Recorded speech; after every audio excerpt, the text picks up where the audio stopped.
Welcome to Season 2 of Let's Break Up, Toxic Workplace Stories. Join hosts Nicola and Gina as they tackle workplace toxicity head-on. Real-life stories, well-being, and standing against toxicity await you. Let's break up with toxic workplaces and create a revolution of positivity together. As a disclaimer, Nicola and Gina's opinions are solely their own and don't represent professional advice. It's just their perspective, so form your own conclusions. Heads up, this podcast may contain adult content and explicit language. So let's dive in and break up with toxic workplaces. Hey, circling back to Adrienne, who was here. Tell our listeners who you are, what you're going to chat with us about, where you're calling from, all the basic details that everyone is dying to know about you, Adrienne. Well, okay, so I'm Adrienne Farr. We're talking about the toxic workplace, toxic work environments, and I have had several. And I'm calling in from New York. Woo-oo! New Yeah, York I know, in like, the house. New York and I'm a writer editor, but I've been in so many different industries. My very first job out of college was as an administrative assistant in a Fortune 500 advertising firm. I've done acting, I've done independent film and independent, I don't know if there's such thing as independent television, but television, like behind the scenes, like the production coordinator, production manager stuff. I've taught kids at after school services programs. And the last 10 to 12 years, I've been writing and editing and magazine publishing. That's fine. Well, yes. Okay, so take us on a journey. You want to tell us a little bit about some of your most toxic workplaces, and then we can figure out how maybe we could have done things differently, or let's just see where our journey takes us, Adrienne. Let's see where our journey takes us. Okay, so right, the first job, and it's like it gets murky. Which one came first? Which one came second? But these were in my late 20s, and the first crazy experience that I had was at an advertising agency, not the one that I got right after I graduated from school, but it was like I was in between jobs. It was probably right after actually 9/11, which has just passed us. Yep. And I was trying to because I had been acting for a while and I wasn't making any money, and I was trying to get back into advertising, which, when you leave a field, it's kind of hard to get back in when you've been gone for a few years. Yeah. So I ended up getting this advertising job that I do not even remember how I found out about it, but it was basically 3 employees besides myself, the owner of the company, his wife, and then this woman is the best way I can describe her. Just this woman who worked Wait, what there. did she do there? What did the woman do there? She was sort of like in an admin position. Okay. But she was like very quiet, very meek. And what I don't have any evidence, but I think that I'm sure that she was getting some abusive language from the boss, because eventually what happened was I was only there for like 2 weeks. Only there for 2 weeks. And I remember speaking to this guy on the phone because I'm trying to do call in he wanted me to change some ads around, and somebody couldn't run something. They're called make goods. So when you can't run something, the client calls you and it's like, okay, well, we could put it here. It has the same rating. So that kind of thing was going on. And so I was doing my professional Adrienne advertising stuff. And the guy on the phone was like, wait, did you work at a real advertising company before? And I'm like, what do you mean real? Isn't this a real advertising company? It's like, well, yeah, I did. And then he's like, you are way too nice and professional to be there. He's like, I give you 2 weeks. I give you 2 weeks. What did you think when he said that? Were you like, I was just like, why are you saying this? He was like, just trust me. I give you no more than 2 weeks in this place. And I lasted like 2 weeks because the guy who ran the place was nuts. He would like dance crazy dances. And then I just was at my desk and I heard him screaming and cursing at this woman who I didn't know was his wife at the time. I found out sometime within the 2 weeks that it was his wife, but I mean, like, cursing her out, calling her stupid bitch and all of this. What? And why did you this and why did you that? Oh yeah.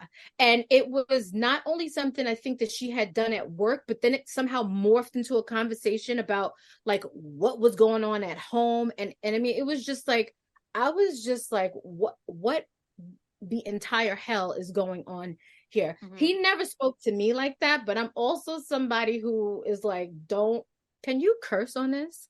Yeah. Fuck yeah. So I'm also like that person. Don't fuck around and find out. I have that kind of energy. So, Hold on. But there is an Australian saying that says we're not here to fuck spiders.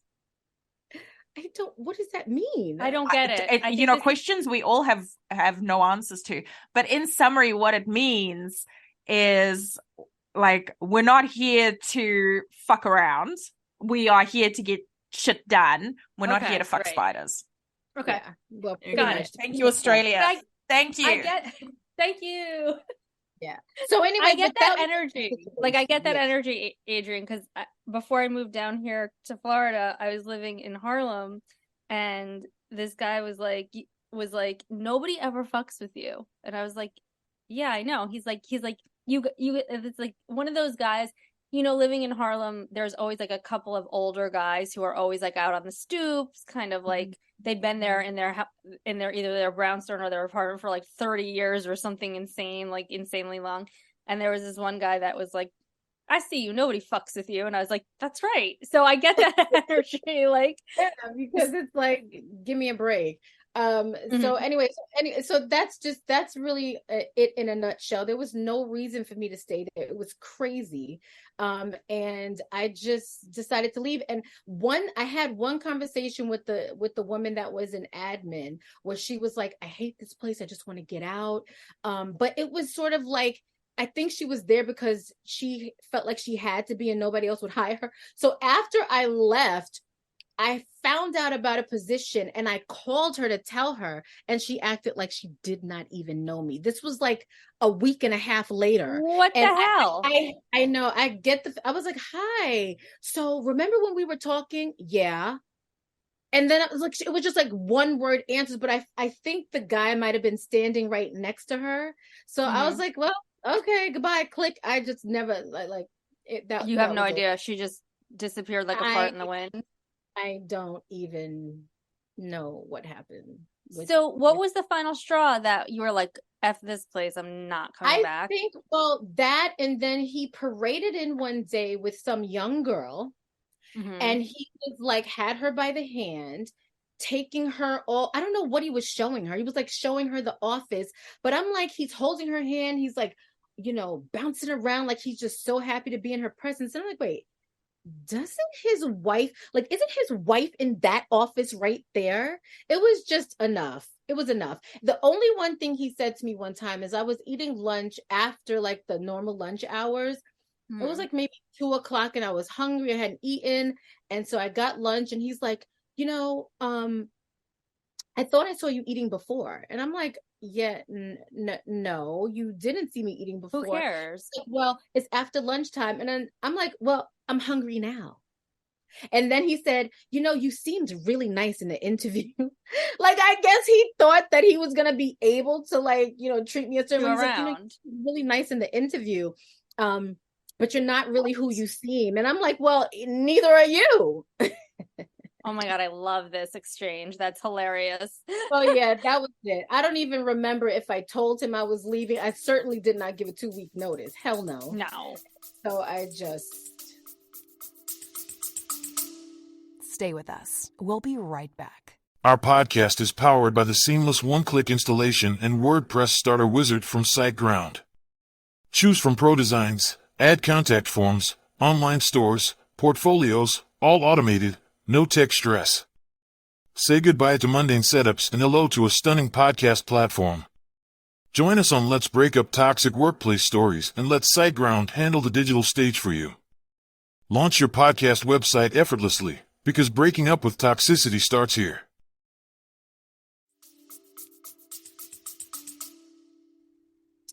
So you just left. Okay, so that was your first touch with toxicity, which brings us to your next. I have a feeling it's gonna get worse before it gets better. I feel like all of this is getting worse. Yeah, they're all kind of bad. So there was this other place, this architectural firm that I worked at.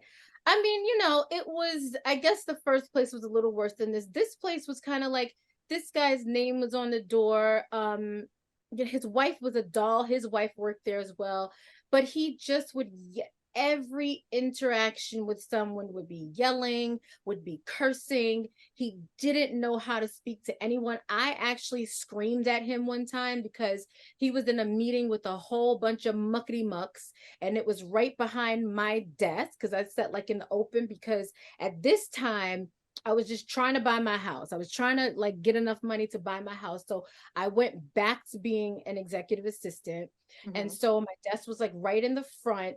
And he was like, he asked me to call someone for him. So I'm on the phone, I'm speaking with the person to like get me in touch with the person. And he's screaming from the conference room a name, like to say, and because I was saying, oh, this is such and such a person, and he wanted so badly for me to say the name of the other muckety muck that was in the room, and he's like screaming at me, and I'm trying to take in what he's saying, take in what the person on the phone is saying. And so I turned around, I was like, oh, crazy. So then later that day, he had like a wingman, his head person that was thoroughly abused, and I heard them behind me talking about like how he was gonna fire me, and I was just gonna tell her to walk out the door and leave and never come back, and then the other guy was just like, okay, calm down, and I'm sitting there like, whatever. But anyway, this was after so much had happened. I was there for over a year, and the young lady who used to work with me left. And like there were temps after her because he was just so like, he was known for that, known for, just talking down to people and treating people really badly. And also there was like a bathroom in the middle of the office where he would go and like blow it up and like just walk out with the door open, wiping his hands after he washed them. And like the stench was, I'm just like, God. This podcast, hold on. Has this podcast turned into poop talk? Do we need to rename the podcast? I feel like Poop it's Talk possible 101. We have talked about poop talk. We've had like poop discussions for the 3 last like podcasts in a row. We've spoken about poop. Really? I'm like, yeah, like this... it's somehow come up in like, oh my god, So hold on. So this guy's going to the bathroom. Like, I need more details. Are we listening? Like, can we hear the, no, are you sitting in your cubicle and you're hearing like, I didn't hear the roar. I didn't hear like the farts or anything. But sweet baby Jesus, come out of me, Satan. My back would be to him, so he would like have to walk. So sometimes I wouldn't even know that he was in the bathroom until I smelled it, and so then I would turn around. Oh my god! How close was this? How close was this? Okay, let me set the scene. So it's the door to come in, it's my desk, and then the desk of the other executive assistant behind me. Then there's like a little hallway, the conference room, and then like a wall. So on the other side of the wall was the bathroom. It's not like it was in my immediate area. It was like, oh my god, that's even worse because it was that like stencherific that. Oh my god. No. Was this like did people in the office talk about it? No, nobody. And this is the I would have been the first to be like, what is that horrible smell? I mean, at least they didn't talk to me about it, but this is like when you work in a toxic workplace, you don't even know who to trust. You know what I mean? You don't know who's going to go back and say something. So nobody ever said anything to me. I never said anything to anybody else. So I think we all, I don't even know the poor people because there was like a whole office of people right in front and around the bathroom. So I don't even know what they were smelling if I was smelling that. So I mean, it just, yeah. And Yeah. you okay. All right. So he was like just abusive to your sensory. He was abusive. I think there was one person there that I remember coming up in a conversation, one or two people that he didn't talk to like that. And were they his peers or were they like, no, they weren't his peers, but they were like top level. They weren't his peers, but they were definitely top level. well, that makes sense because you can't really you can't bite the hand that No, feeds he you. could, because he abused some other top level, but you don't want to bite that hand. It's been pooped maybe on. yeah, no, you don't. But maybe he had some level of respect for them. I mean, I don't know. Jesus Yeah, Christ, yeah. plastic. I don't know. And so, Yeah. how long did you last there? I lasted there for over a year because, again, I wanted to buy a house. I needed that salary. Yeah. I needed that. So did you buy the house? I did, and I did eventually end up buying the house. And I think not soon after I bought the house, I couldn't take that place anymore, and I ended You're up like, I'm leaving. out of here. Yeah. So then, where did you find yourself next? Oh my gosh. So the next place was a customer service. I was a customer service manager at like this upscale furniture place. Mm-hmm. Oh wait, I remember you mentioned this. Day one. I'm so excited already. Okay. Was it like a national chain or was it like a fruity boutique in Manhattan? It was a very boutique, like in Manhattan, you can walk into these fancy places where a pillow is $1,000 or a couch. So it was like that. It was like that. And so day one, my manager is training me. She starts bawling, crying. Red flag number one.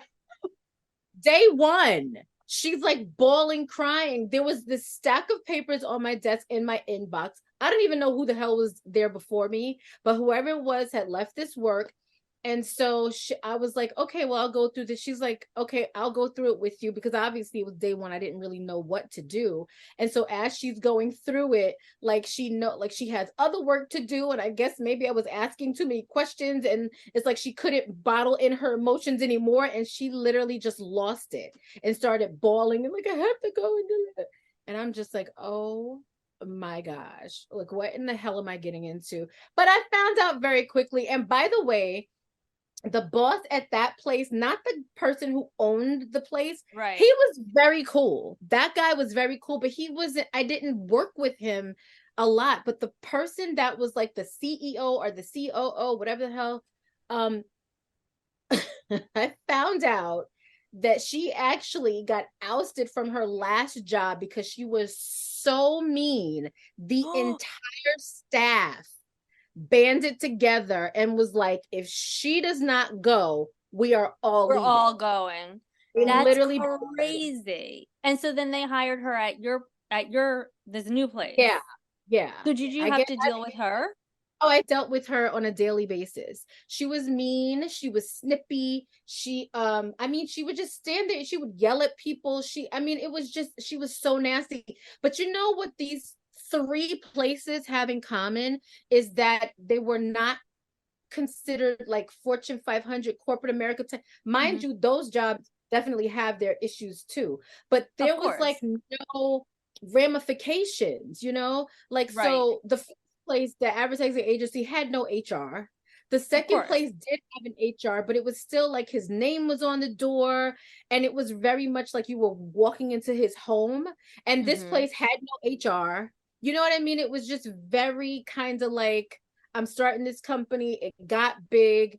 And it's like, it's sort of like you're walking into their house and they feel like they don't have to abide by a certain level of rules. Right, because there's really no like checks and balances, which you do have in like a huge company. Like there will be ramifications. There are performance reviews. And in a smaller company, there's typically no, performance reviews? I mean, I I don't. mean, they're supposed to be, I'm sure they're supposed to be following some kind of guidelines, and perhaps there were some kind of guidelines being followed, but that kind of, it was just toxic. It was abusive. There was this one lady there that she would be crying all the time too, because she's like, oh, she just is so disrespectful and she treats me like crap. And I mean, it was just absolutely routine. I remember one time, once again, because I guess I have that look like, just please don't mess with me. But she said to me, like in the middle of a conversation, oh goodness. And once she told me and this other lady, there's no talking here. And I'm sorry, what? There's no talking at a place of work? No talking here. And we were literally talking about the copy machine. Like, I think we were asking each other, oh, are these your copies or something like that? And it's not like we were loud. We were just like talking. And she literally comes out of her office like, there's no talking here. I'm just like, is she mad? Is she serious? Yeah. It's crazy. That's so anyway, ridiculous. one time she said to me, you look at me like you think I'm stupid. Like, well, yeah, You're like, wow. Anyway, well, I'm not wrong. Yeah, I'm not wrong, exactly. And I of course I said something professional, because the one thing I never am is unprofessional. There is nobody anywhere that I have ever worked for that can claim unprofessional. I will go back as far as possible. That is never me. So and I'm never disrespectful or rude either. But I just it's just this thing where like I am so not the one. But and it was a shame, because there were people there spending tens of thousands of dollars on furniture, and if something happened with them, because it was like being manufactured so fast that the quality started to suffer, and so they would get these expensive pieces in their home and stuff would happen to them. A leg would break, or like the finish on top would be compromised, and I'm trying to really figure out how to help them. And it would literally be like, she would come into my office and the other manager would literally be like, okay, well, they had it in the sun and they shouldn't have had their blinds open. So you can tell them that like, it would be trying to figure out how it was their fault, which is user error. Yeah. Yep. And it was unfortunate, because I always, when I left that place, I got laid off of there. No kidding. And I love your attitude about it. You're like, oh, whatever. Yeah, I wasn't so I was so happy when she called me and then laid me off. And she even said to me, I said, well, that's fine. She was waiting for me, I guess, to have some sad reaction. I was like, well, I'll find another job. She's like, I've never seen anybody so happy to be laid off.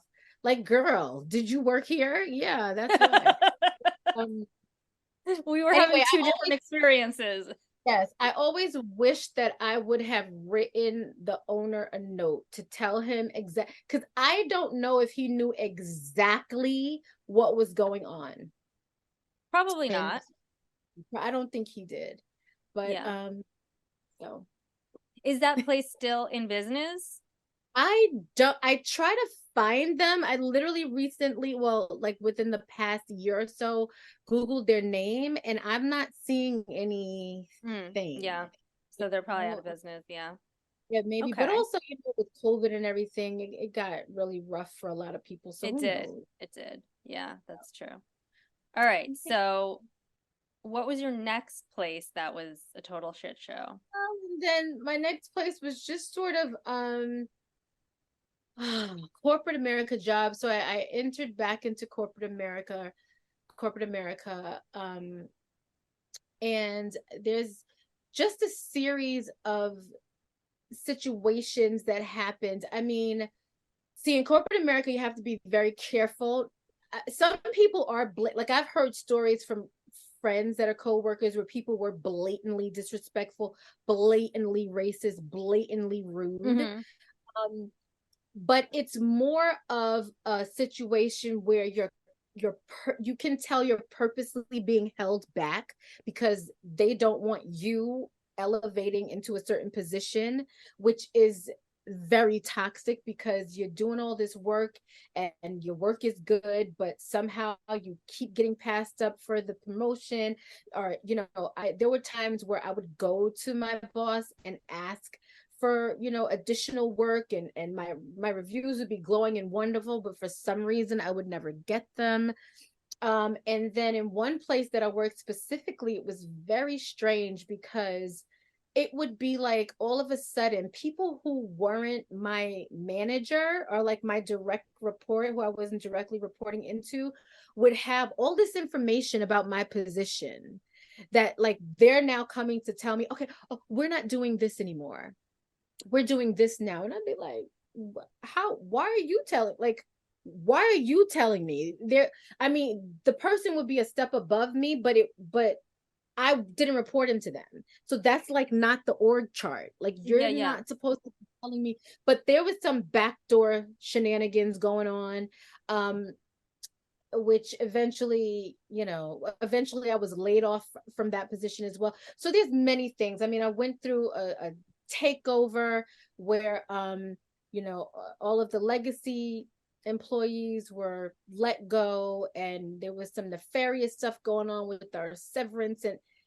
it's very difficult to get into specifics with those situations. But again, it was just this toxic corporate environment where people kind of knew that they could do certain things. They kind of knew how to skirt the rules.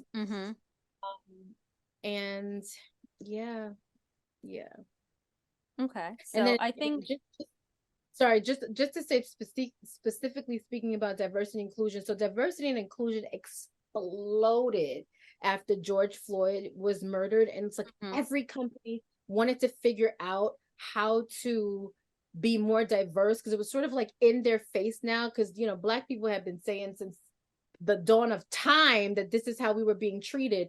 And it wasn't until like you saw the foot in his neck that people were like, oh, I guess this really is happening. And so there was a push to kind of understand the plight, and that was amazing. But then it was, for some places, I know, were Black people or people of color were being asked to like go above and beyond to teach, to like inform, not being compensated for all this extra work that we were doing with like programming and just all this stuff. And then it kind of was like, okay, well, that happened, that's over now, we can go back to how we used to be. And so that is also very toxic, because it's like, who do we go to if we have a problem? Can we really go to HR and talk? Is anything really going to be done about it? So all of that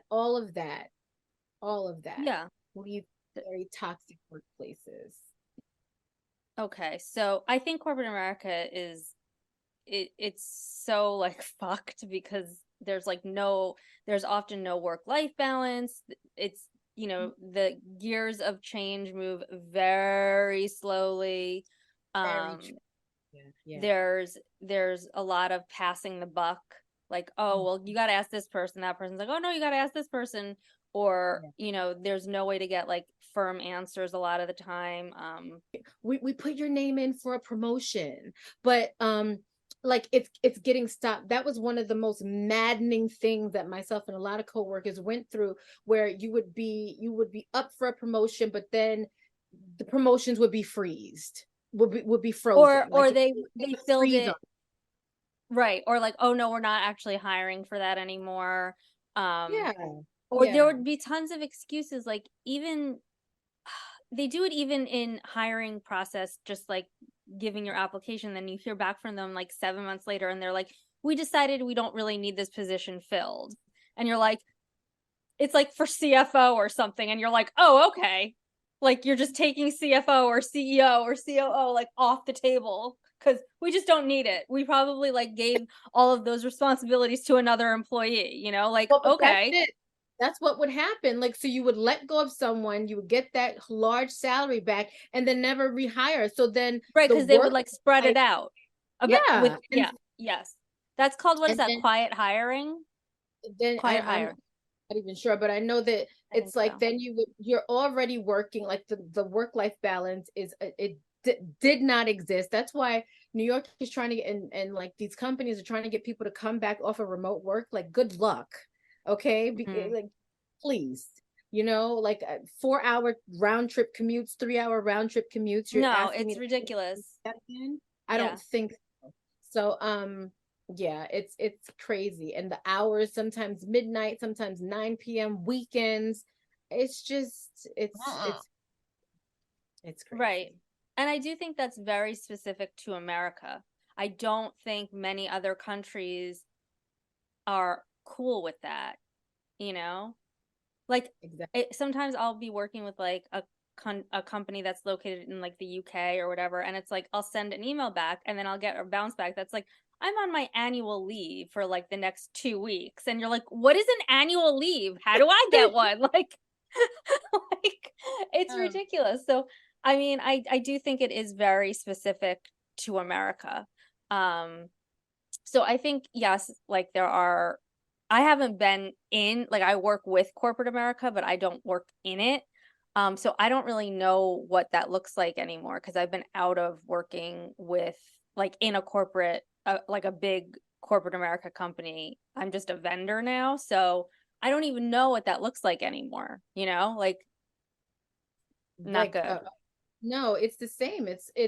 I mean, you feel like there is this atmosphere of feeling bad to take a day off. And even when you take time off, you're still like you'll send out the message, but I'll be checking sporadically. Like you're still kind of expected to still check in, and not go totally out, especially the higher up the totem pole you get.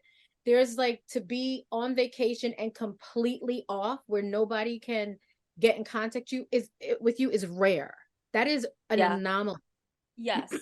So I mean, I own the company that I work for now, so I really don't. That's different though, because I really don't get like the buck stops with me, so I don't really get that. But also, like, I'm able to decide how much I want to work every day, right? So there's like an upside. So it's different. But with corporate America, yeah, it's like, Nicola, you experienced that. Like, even though we weren't really in a corporate company, like a super corporate company, they borrowed the shitty things from corporate America to kind of bad. use. Yeah. Yeah. It was so bad. And I was like, what the fuck? But then, okay, so in New Zealand, and it's going to be a different podcast altogether, but in New Zealand, we do have some American style companies that have worked out how to contract out of our legal obligations that we have in place to keep people, I want to say, safe, right? So we've got health and safety laws, we've got employment laws, we've got holiday act laws, we've got shit in place to make sure that people have the space and the time that they need to recoup from work. We've got very specific things around how long you can work for. Maternity leave, isn't your maternity leave really long? No, it's like it was when I had my son 10 years ago, it was 16 weeks. I think now it's 26. They're looking at maybe making it a year. I'm not sure. We'll see. Okay, we get what? We get 90 days. You don't get any days, girl. I remember please. that I had to and you get a $25,000 bill for one baby. We do in America? No, it's way more than that. To have a baby in America is like way more than that. Like you better have insurance. Well, yeah, but what we have to pay for just differs based on everyone's insurance. Like, what if you don't have insurance? No, in America, you have to have insurance or else you get penalized on your taxes. So it's a real clusterfuck, right? We're going down a different route now. Oh so God. Why America? We have to pay. Let me just explain everybody. it. Everybody hop. Yeah. Yeah, come on. So everybody. Come, everybody. So we have to pay for our own health care, right? Whether that's through our employer or through, like you're paying it out of pocket. Right. So even then, sometimes like when I was self-insured previously, I was paying close to $2,000 a month just to have basic health insurance, just for me. Sorry, $2,000 a month. Yes. Yep. And Are you fucking kidding me? No, and I am like, I'm young, I'm in good health. Like, yeah, exactly. We have really gone down on a tangent, but this is part of toxic work because it is, especially in job, America. Yeah, because you literally, there is a friend of mine who literally had to figure out this job that she was getting was an enormous bump in salary. Like I'm talking like $20,000-$30,000 more. But the health insurance was so expensive. She had to literally figure out, is it better for me to just stay where I am and be unhappy, or to go to this other place and like change everything that I'm familiar with at this other job and like, have a little bit more extra income, but like most of it is going to pay for health insurance. It's Stay with us. We'll be right back. Before we dive back into uncovering the complexities of toxic workplaces, we have an important request for you. If you find our discussions eye-opening and thought-provoking, consider subscribing to Let's Break Up Toxic Workplace Stories. Subscribing not only ensures you catch every episode, but also helps us reach a broader audience with our message of positivity and change. But that's not all. Leaving a review on your favorite podcast platform goes a long way in spreading awareness about the impact of toxic workplaces on individuals and the solutions we explore together.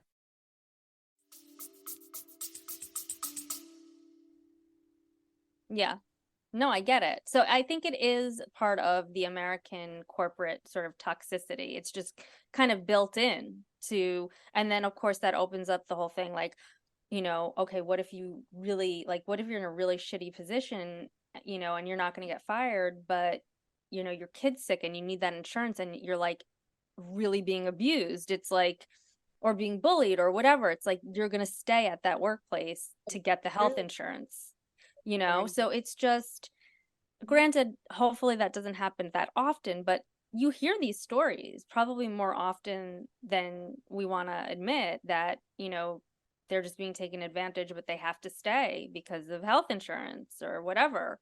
This is horrible. So it is. It's kind of used as, it's almost weaponized. Like, it's I was going to say it's weaponized. Health. It's weaponized healthcare. It can be. And I don't necessarily know I don't know who's to blame there, if it's corporate America or if it's the health insurance industry in America as a whole. 110% the insurance companies. Okay. Probably. Not that I know for sure, but that is my belief. Your take. Because yeah, I think insurance as a whole, homeowners insurance, car insurance, life insurance. Think about it. You constantly are paying into these things. And then when you need them, maybe minus health insurance, but like car insurance and maybe health insurance too, but life insurance, you're paying into all of this stuff. And when you need it, it's like it's like the furniture company. You put it in the light, it's not covered. Right? Yeah, exactly. So they find every reason to deny you. It goes up. Like if they have to pay out for something, then they're getting their money back somehow. Because the premium is going to go up. But also, I feel like it's the most ridiculous regulated Ponzi scheme of all schemes. Oh, well, absolutely. Yeah. Because it's like you're paying into this, and then they're using your payments to pay everyone else's and pocket some. It's like a regulated Ponzi scheme that happens to be legal. Okay. Rant over. All right. So where'd you end up next, Adrienne? Give us the goods. No, that was it. That is the list of my toxic work environments. There's of course other things that I've seen and all of that, but that kind of do you think I need any more torture? That enough? But I know when you originally wrote in to be on the show, you mentioned that you were working in TV, and I think because now we're hearing a lot more about, like, Jimmy Fallon is now being called out for toxic workplace practices. Lizzo, she's entertainment on TV. Oh, the Lizzo one just is aching my brain cells. So people are now reacting to her Instagram because her Instagram is highly sexualized, and that's her decision. You don't have to follow her if you Cool. don't want to, but I think in light of the allegations, it's a little tacky. Like maybe just tone it down just a little bit. Body positivity, all for it, but kind of like read the room. Like maybe now's not the right time to be twerking in your thong in the middle of like a ginormous mansion, you know? But yeah, do you have anything, just because we know you did work in the entertainment, you know, industry, do you have anything to share about that in general? Well, I mean, so again, I mean, so it does bring to mind a situation where I was kind of, I guess, sexually abused. Oh my I'm God, not like, I'm not laughing at that. I'm just laughing because it's, you know, it's such a shame because I think during that time, there's just a certain workplace culture within that industry that sometimes was so status quo that you didn't even was abuse, if that makes sense. But It does, literally, because I yeah, like back, and I think we've talked about this before, you know, back in like the late 90s, early 2000s, when I was just coming into corporate America from college, there was absolutely a level of sexualization, sexual harassment that was still somewhat acceptable in corporate America. Being, sure. you know, being a young, in my case, semi-attractive female, you know, I got it a lot, and so did some of my coworkers. But it was just kind of like, oh, it's a corporate America, and I was working on Wall Street, so it's like corporate America, you know, it's to be expected. Yeah. Like I boys will think be boys. yeah, that is very much like what it was. And I'm literally just remembering when I did like this freelance stint working with this director um in the office. It was kind of like admin type stuff. It a semi-popular movie, and he was coming on to me hard.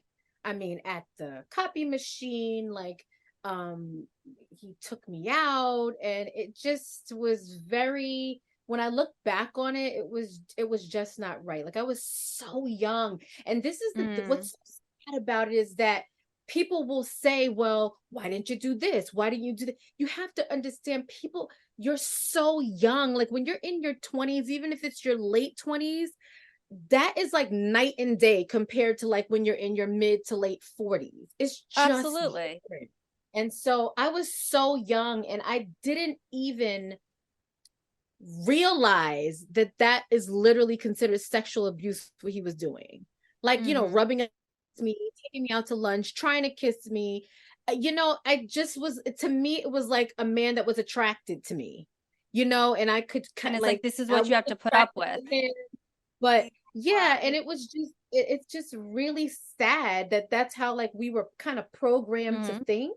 And now Mm-hmm. it's like, I hope it's zero tolerance. It seems now to be like more out there, like you cannot do this. Whereas back then in the early 2000s, it wasn't, I It mean, was maybe, it was what you said, status yeah, quo. Like I expected that. Like as a young person out of college, I was like, what, 21, 22. I expected that. And I had come from a situation, and your story reminds me of this. I was a receptionist like in my high school, like summer. I'm sorry, in college, in between semesters, I would come home and live with my mom and dad. And I got a job once because, you know, I was taking some time off, and it was at this chiropractor's office. And I maybe was 20, maybe 21 max. And this was like a 40 something year old chiropractor, single. So Ew. he started sending me flowers. He took me out to dinner. And my mom, and bless her, like this is not her fault. She co-signed it. She's like, "Oh, maybe you'll marry a doctor." yeah, But you have to understand, this was like in like this was the 1999, exactly. 2000 maybe max. Oh my And God, I hate everybody. so it was kind of like we would joke about it, and I'd be like, "Wait," and I was so naive, Adrienne. I had to ask him, "Wait, do you like me like romantically?" I thought he was just being nice. I know. And my mom kind of co-signed it, you know, she wasn't doing it maliciously, but I think that was just the zeitgeist. It's like, you know, so I get that. So then going from that experience, and I went back to college eventually, and he started sending me flowers at college. And then finally I was like, yeah, I don't like this. I'm not responding to him anymore. But I think it just illustrates your point. Like, this was normal for us in the early 2000s. And if that happens to me today, I'd be like, why are you sending me flowers? Quit it. Like, stop it. Stay with us. We'll be right back. Have you ever wanted to get into IT or cybersecurity? Maybe you're already in IT or cybersecurity, but you don't know how to map a successful career. If this is you, then the Security Unfiltered podcast is perfect for you. I bring on world-renowned experts across all domains of cybersecurity, and we discuss everything from how they got into security to some of the largest hacks in the world. If this sounds interesting to you, then click the link to the Security Unfiltered podcast in the show notes.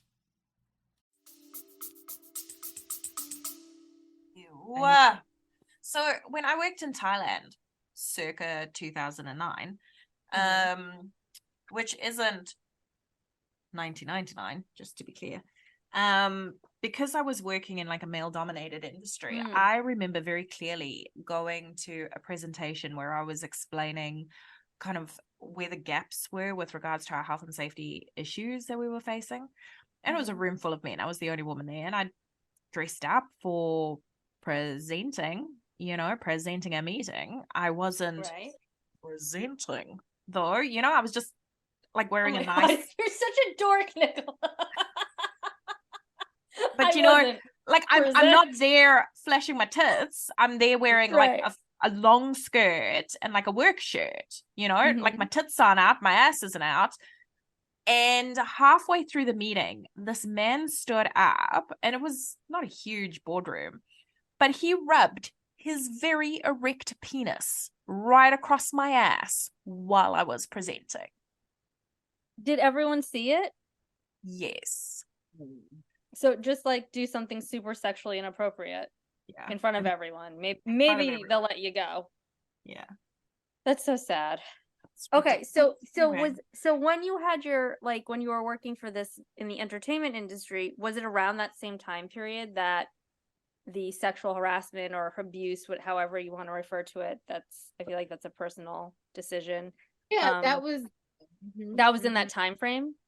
Yeah, it was all in that time frame. But what I will say is like the sort of staff positions that I had at this one production company. I mean, once again, it was like one of the owners was very like he kind of talked down to everybody, cursed a lot. He had an assistant director that he would curse out a lot and everything. He never did that to me, but I saw him do it to a lot of other people. But the other partners in the place were very nice. I never kind of really ran into any problems working at that production company besides, it's so weird because it's like I did see this kind of behavior and it was very toxic. So even though it wasn't happening to me, I should still recognize that as a problem. It is a problem. Yeah. Yeah, but exactly. It doesn't matter that it didn't happen to me. It's a problem. Right. So there was that. But that was it. Those two instances, and the director that was like, propositioning me and everything, that was at a completely different place. Sure. Two totally. Yeah. So in conclusion, do you think you should, now that you kind of were older and wiser now, which is what we've been saying, like, when we were 20, we would have been like, we were like, okay, this is, status quo, standard, just have to grin and bear it kind of thing. Looking back now and being older and wiser, do you think you could have done anything differently or picked up on the red flags sooner? I mean, it sounds like you pretty much knew, but maybe it took you a while to get to the point where you were like, I'm out of here, or, Yeah, I kind of just, so I saw it, but sometimes you just need a job. And that's people in certain places. Like when I was in that one place where I was literally going through the process of purchasing a house. I needed to show steady income. I needed to show my bank accounts every now and again. They'd be calling me, oh, let's get your bank records for the next 3 months. So it was like, I mean, I could have left, but then that would have like derailed my whole buying a home process. Sure. So there's those kind of things. And then, like I said, with the other thing that was like literally sexual abuse, I didn't even realize it was sexual abuse. Like if the Me Too movement did not happen, to this day, I don't know that I would have called that sexual abuse, which is kind of sad. But I think like the telltale signs for like thinking like just are like the red flags is I want to like, because I'm not an expert, but I want to just go through like this article that I read that was really good. It's a Forbes article and they spoke to experts, which is what you're supposed to be doing when, like general. But they were like, these were some of the things they came up with. If a toxic workplace is draining, like nobody should be drained, just like with the thought of going to work. If it's demotivating, like if your ideas are not being listened to and like nobody's trying to like, help you get to the next level, that's a problem. If there's a high turnover rate, which is one of the situations that I was in, where people like, if people are constantly leaving, that should tell you something. If a workplace promotes unhealthy boundaries, which is the working till midnight, expecting you to answer on the weekend and all that stuff, that's unhealthy boundaries. That's a toxic workplace. Lacks transparency is very important. The whole thing, like where you were saying, pass the buck. So, okay, what about my promotion? Oh, well, it's stuck in HR with this person and that person. If people aren't being transparent about what's happening, or even what's happening with the company in terms of like the health of the company, financial health and all of that, that's a problem. When there's low morale, when it doesn't support professional growth, and obviously where it permits like harassment and bullying, those are like obviously red flags. But like some of the more subtle red flags is like when you're being ostracized, when you're starting to like be not being included in meetings that you used to be included in, all those kinds of things. That's all very toxic. It doesn't have to be like as overt as like sexual abuse or something like that. But it's just, or like constantly being told that the raise you were promised, like you were when you were hired, it's like 2 or 3% raises or 5% raises every year. 3 years go by and you've never gotten a raise, but you're doing more work, and that's a toxic work environment. And it's like at that point, it's like you need to start reaching out to HR, but also remembering that HR is kind of set up to help the company. You know what I mean? And just kind of, maybe it's time to get that plan in motion to go someplace Start finding else. a new job. Yeah, absolutely. Well, Adrienne, this has been a very fun little chat. Can you tell our listeners if they want to follow you on any of your social media, if you have social media, or where they can find you? Let us know. Let everyone know. Yes. So I am mostly on Instagram. It's Adrienne Ma Parent, which is my name, ADRIENNE, Ma, like short for mother, Parent, PARENT. So Adrienne Ma Parent on Instagram. That's where I'm mostly at. Okay. So if anyone wants to follow Adrienne or slide in your DMs, Please don't slide my DMs, because it's just you're gonna get blocked with the quickness. Don't even bother. It's a legitimate, unless that's it's something. What I'm saying. I think our listeners are probably only gonna slide in your DM if they have a legitimate question or want to ask something for real of you. But it's the era of Me Too movement, so we're not doing any shady DM slides. We don't promote those. We